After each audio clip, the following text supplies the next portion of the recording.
if you go to myfico.com, any article on how the FICO score and how the scoring software is actually designed, it accounts for 35% of your points are in how you pay your bills. What they don't tell you is that there's more than just paying them on time. And that's what we're going to discuss right now. So not only are we going to find hidden points, we're going to understand why it's 35% of your score. So let's take a look now at how these points stack up and how we actually are able to accrue credit points for paying our bills. All right.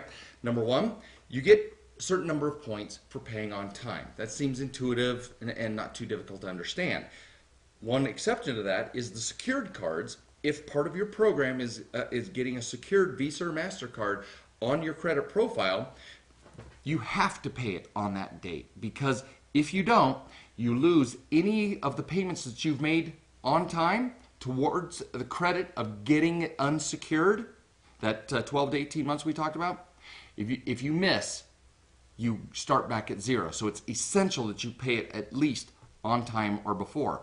What most people don't know, however, is that you lose some points if you pay between the due date and the late date. Now, the late date is the date that they charge a finance charge. Some people call that the grace period, but if you're late 2 to 3 times, when I say late, meaning between the due date and before that late charge is assessed on your account, that you do that 2 to 3 times, those are the excuses they're looking to lower your limits, raise your interest rates, and they may even refuse limit increases for up to 2 years. So even paying it 1 day late, past the due date, but still not even the 10 to 15 days that you get a finance charge, much less 30 days late down the road, you miss it by 1 day, 2 to 3 times, and that's when they start dropping your limits and raising your interest rates.